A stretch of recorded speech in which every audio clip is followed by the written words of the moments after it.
विज्ञान कहता है कि दुनिया 3 चीजों से बनी, इलेक्ट्रॉन, प्रोटॉन और न्यूट्रॉन। और जो ज्यादा पढ़े लिखे वो कहते हैं कि दुनिया गॉड ने बनाई है।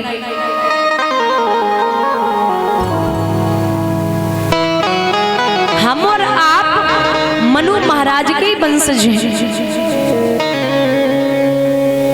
जो ये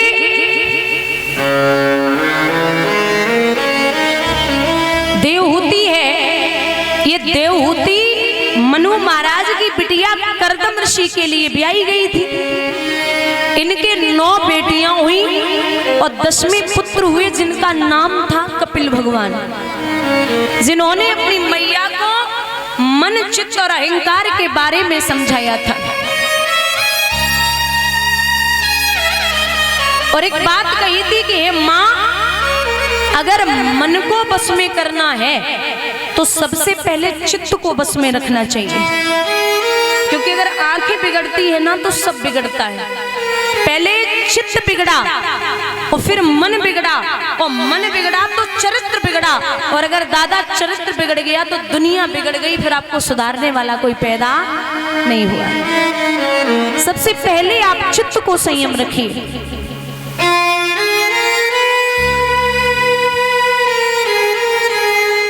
ये राजा उत्तानपाद की जो पत्नी है जिसका नाम है सुनीति, सुनीति उसे कहते हैं जिसकी सुंदर नीति हो और जो घर परिवार में नीति चाहती हो।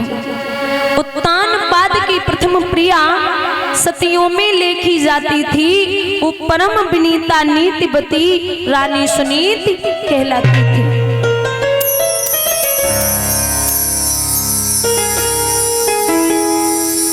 बहुत अच्छी है, लेकिन भगवान की कृपा से इनकी कोई संतान नहीं है। बड़ी पतिव्रता है। लिखते हैं विद्वान,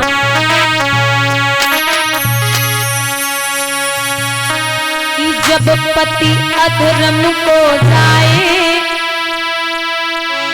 तो पत्नी उसे बचाए। जब पति अधर्म को जाए तो पत्नी उसे बचाए। लला, और जब पत्नी लाज लुटाए फिर कौन बचाए।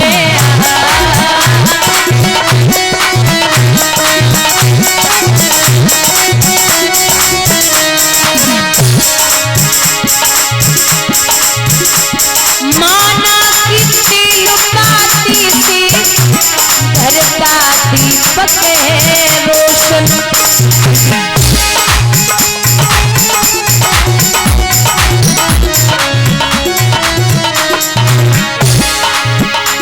घर में एक छोटा बच्चा घर का करता है प्रमोशन। घर का दीपक बुझ जाए वो माचिस से जल जाए, लेकिन कर कुल का दिया बुझ जाए उसे कौन जलाए, उसे कौन जलाए।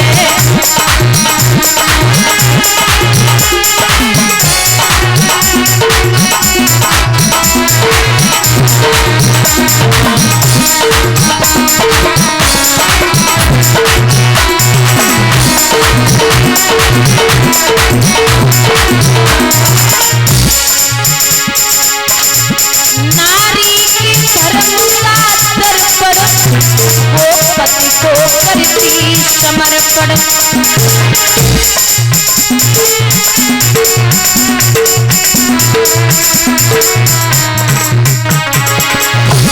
है पति की जो अभिलाषा वो पति को करती समर्पण। भैया, कपड़े में दाग लग जाए वो साबुन से छूट जाए। गुल में दाग लग जाए उसे कौन छुपाए, उसे कौन छुपाए।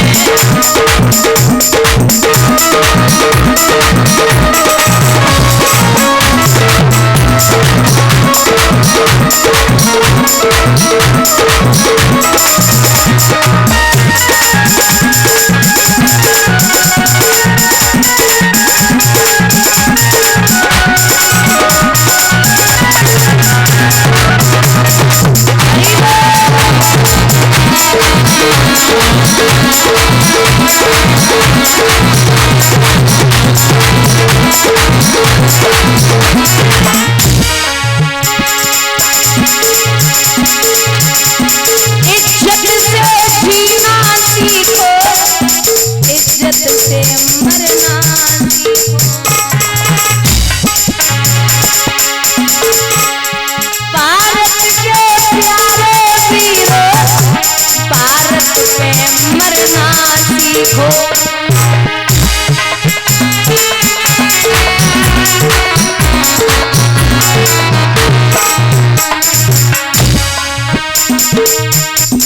जो ठोकर से गिर जाए उसे कोई न कोई उठाए, जो नजरों से गिर जाए उसे कौन उठाए।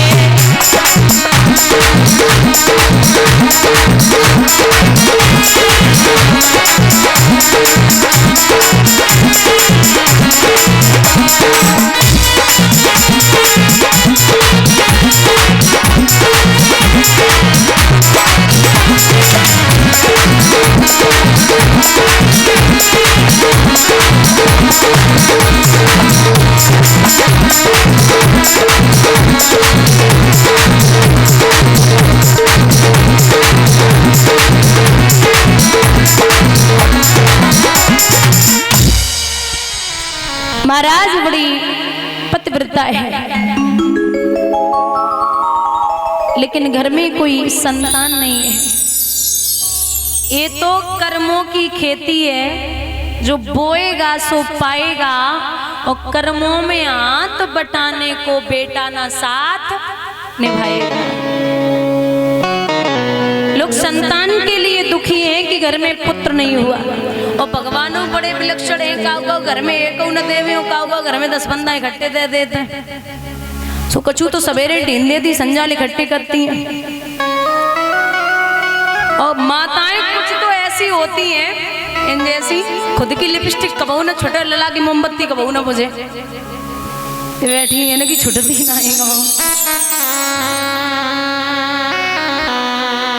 दादा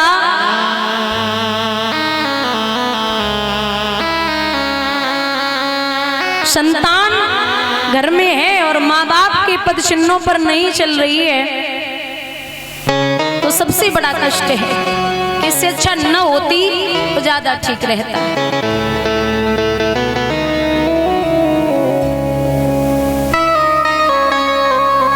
और मैया तो ये मन में विचार कर रही है कि हे कन्हैया, हम ये नहीं कहते कि घर में पुत्र पैदा हो जाए, एक बिटिया हो जाए, क्योंकि मैं चाहती हूँ, और ये सत्य भी है कि वो बाप आप 100 अच्छे कर्म करें, 100, तब घर में पहली संतान बेटा होता है। और कम से कम 1000 नहीं 1,00,000 सत्कर्म करें, तब घर में बिटिया पैदा होती है। वो बाप बड़ा सौभाग्यशाली होता है जो घर में पहली संतान जिसके बिटिया होती है। आजकल लोग कहते हैं कि बेटी हुई है घर में तो ठीक है, अच्छा हुआ। बाकी तो बहुत लोगों को खुशी भी होती है, लेकिन काऊ काऊ के चेहरे पे रौनक ही खत्म हो जाती। बोले अरे घर में बिटिया हुई है, ठीक है, अब जो भी हुआ हो गई तो हो गई, अब पालना तो है। लेकिन बेटी जब घर में पैदा होती है तो भाग्य, संस्कार और संस्कृति लेके आती है। जैसे जैसे बढ़ेगी वैसे वैसे बाप का लगाव कई गुना ज्यादा बढ़ेगा। एक बार बेटा बोल दे कि हमें ये चीज चाहिए, तो बाप भले ही न दे पाए, अगर बिटिया धोखे से भी बोल देगी ना ये चीज चाहिए, बाप कुछ भी करेगा, देगा, कुछ भी करना पड़े। और बेटियां अगर नहीं होगी तो माँ, भाभी, मौसी, दादी, चाची, ये रिश्ते कहाँ से बनेंगे? बेटियों से ही रिश्ते बनते हैं।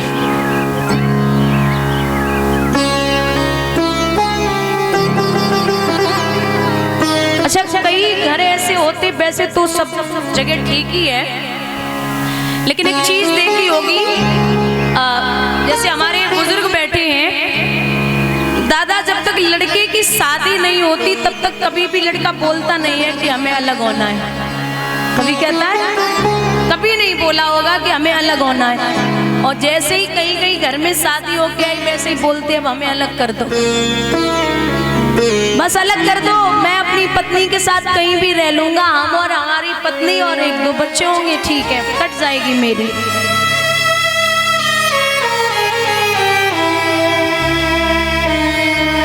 आप इतना याद रखिए कि एक उदाहरण देती हूं, एक बच्चा शादी के बाद माँ को वृद्धा आश्रम छोड़ के आता है। जैसे शादी हो गई तो माँ को वृद्धा आश्रम छोड़ आया 20 साल बाद। वैसे तो थोड़ा बहुत पता करता था, 20 साल बाद फोन किया कि आपसे मिलना है। माँ ने, बच्चा पहुंचा, बोले बोल मैया क्या काम है? बोले लाला, जिस कमरे में तूने मुझे रखा था, इस कमरे में गर्मी बहुत है, पंखा लगवा दे। तो लड़का बोलता कि 20 साल हो गए इसी गर्मी में, अब तू मरने वाली है, मुश्किल से मुश्किल 2 दिन या 1 दिन जितना चल पाएगी, तो अब पंखे की क्या जरूरत है? तो माँ बोलती है कि लाला, मैं ये चाहती हूँ कि जब मैं मर जाऊं और तेरे बच्चे जब तुझे यहाँ छोड़ने आएंगे तो हमारे जीते जी पंखा लगवा दे, जो आने वाले समय में मेरे बेटे को यहाँ गर्मी न लगे। क्योंकि तूने जैसा किया है मेरे साथ, आने वाली पीढ़ियां भी तेरे साथ वैसा ही करेंगे, हमारे जीते जी पंखा लगवा दे। कभी भी माँ बाप, अब ऐसा नहीं है कि मैं बोलती हूँ कि बहू बुरी है, बहू बिल्कुल बहुत अच्छी है, बहू क्यों बुरी हो सकती है? बाकी इतना है कि अगर बेटों की शादी करो तो घर में बहू लाना, बहू रानी नहीं लाना। बहू आएगी वो संस्कार लेके आएगी, और बहू रानी आएगी वो कार लेके आएगी। बहू आएगी वो आपका कहना मानेगी, और बहू रानी आएगी आपका बेटा उसका कहना मानेगा। बहू आएगी वो घर का काम करेगी, और बहू रानी आएगी आपको उसका काम करना पड़ेगा। बहू आएगी वो सास ससुर के कहने से चलेगी, और बहू रानी आएगी आपको उसके कहने से चलना पड़ेगा। बोलिए गोविंद भगवान की। अरे पहले से ही जिसका बाप 1 करोड़ रुपए दिए बैठा है, तो वो तो सीधे बोले कि नौकर लाओ, वो करेंगे, मैं नहीं कर सकती। मैंने बाप के घर में नहीं किया, तुम्हारे घर में क्या करूंगी? जितना हो सके आप इतना चुनिए कि बेटी जो भी बहू बन के आए, उसमें बस इतना देखना है कि ये मेरी सेवा कर सकती या नहीं। कुछ लोग होते बोले घर में टीवी, फ्रिज, कूलर, पंखा ये नहीं लेंगे। अब शादी के योग्य बेटा हो गया, उसकी शादी में मिल जाएगा सब कुछ। तुम गारंटी लेते हो कि जब बहू फ्रिज लेके आएगी तो उसका पानी तुम्हें पीने देगी? कोई गारंटी ले सकता है कि बहू आएगी तो फ्रिज में जो पानी ठंडा ठंडा आपको पीना है वो आपको पीने देगी? तो जब तक जिंदा हो, मैं तो यही कहूंगी कि जब तक जीवित हो, खुद के दम पर अगर कर रहे हो कुछ, कमाइए, बेशक कमाइए, जितना कमाना है। लोग संतान के लिए करते हैं, आप करिए, लेकिन इतना बचा के रखिए कि हाथ में इतना रहे कि आने वाली संतान जो भी हो उसे कुछ दिखाई दे। अब कछु तो ऐसे होते हैं, एक मरने ही वाले थे तो पूरा घर उनके पास था, सेठ जी थे, पैसा बहुत था, तो मरने वाले थे, बिल्कुल सांसें जाने ही वाली थी, निकलने ही वाली थी। 2 बच्चे थे, गए पास में, तो पिता ने बड़े बेटे को बुलाया, बोले इधर आ। अब बड़ा बेटा सोच रहा कि अच्छा बताएंगे कि कहाँ रखा है धनमाल जो भी है। बोले धीरे से बोले इधर आ। बोले हाँ कुछ कहना है? बोले हाँ कहना है ना। बोले क्या? बोले ये बताओ तुम्हें 10 घंटे हो गए सब मेरे पास हो, मैं मरने वाला हूँ, तो ये वो जो हॉल का पंखा है वो चालू क्यों है, क्यों फालतू में बिल दोगे? ये बताइए, पूरा घर मेरे पास है 10 घंटे से और सब मर रहे हो, तो वो हॉल का पंखा क्यों चालू कर रखा है? फालतू में ही बिल दोगे, मैं तो मर ही जाऊंगा। कुछ लोग भी ऐसे होते हैं कि पूरे जीवन पर्यंत तक वो बचाने पे ही लगे रहते हैं। ये जिंदगी दी है भगवान ने, आप अच्छे से करिए, अच्छे से कमाइए, अच्छे से खर्च करिए, क्योंकि यहाँ धर्म की बात आती है तो विद्वान लिखते हैं कि तुलसी पक्षन के पिए घटे न सरिता नीर, और दान किए धन ना घटे जो सहाय रघुवीर। आप कितना भी बड़ा कार्य कर लें दादा, आप कितना भी बड़ा कार्य करें और जिसमें कृष्ण यानी कि भगवान सम्मिलित नहीं है तो वो कार्य आपका किसी काम का नहीं है। एक ध्यान से सुनना, एक उदाहरण देती हूं। एक व्यक्ति था किसान। किसान ने कहा था कि जब भी मैं मर जाऊं तो मरने के बाद मेरे पास जो भी जायदाद हो उसका आधा हिस्सा बड़े बेटे को, चौथाई का हिस्सा छोटे बेटे को और पांचवा हिस्सा यानी कि मेरी बिटिया है घर में उसको देना है। ठीक है। अब किसान कुछ दिन बाद मर गए। जब वो मर गए तो उनकी जायदाद में कुल 19 ऊंट निकले। कितने? 19। अब पंचायत बुलाई गई, बोले 19 ऊंटों का बंटवारा होगा, बुलाइए। अब 19 ऊंटों का बंटवारा कैसे हो सकता है? बोले काम करो, एक बेच दो, 18 रह जाएं, जो एक के पैसा भी आधे आधे कर लो। बोले नहीं नहीं, बाप की जायदाद है, हिस्सा बराबर का होगा जितना वो कह के गए। ठीक है। अब 4 दिन तक पंचायत चली। 5वें दिन एक व्यक्ति था, उसके हाथ में एक ऊंट था। वो लेके पहुंचा। बोले भैया ये भीड़ भाड़ कैसी, क्या हो गया? बोले भैया 19 ऊंट हैं, बंटवारा नहीं हो पा रहा। बोले पागल हो, ये जो मर गए हैं ना ये हमारे मित्र थे, तो ये एक ऊंट मेरे पास है तो 19 और 1 20। बोले 20 का बंटवारा करो। अब 20 के आधे करो, कितने हुए? 10 ऊंट दे दिए बड़े बेटे को। और बोले चौथाई का हिस्सा देना है छोटे बेटे को। तो 4 पंचे 20 या 5 को 20, 5 ऊंट दे दिए छोटे बेटे को। अब बोले कि 5वां हिस्सा देना है बेटी को, तो 5 को 20, 4 ऊंट दे दिए बिटिया को। अब एक बात बताइए, आधा हिस्सा बड़े बेटे को यानी 20 के 10, 5वां और चौथाई का हिस्सा छोटे बेटे को यानी कि 5 ऊंट। कितने हो गए? 10 और 5 15, और 4 ऊंट पड़े हिस्से में बिटिया के। 15 और 4 19। एक जो बोला कि मैंने 20वां दिया था तुम्हें, वो हमारा तुम्हारा बंटवारा हो गया, हमारा हमें वापस कर दो। तो 5 कर्मेंद्रियां, 5 ज्ञानेंद्रियां, 5 तत्व, 4 अंतःकरण महाराज कुल मिला के हो गए 19। 10 और 5 15 और 4 19। और जब तक 20वां कृष्ण हासिल, कृष्ण उसमें शामिल नहीं होगा, तब तक आप जिंदगी में किसी भी चीज का बंटवारा नहीं कर सकते। बोलिए गोविंद भगवान की। खूब चिल्ला लो, इतना किया, वो किया, ये किया।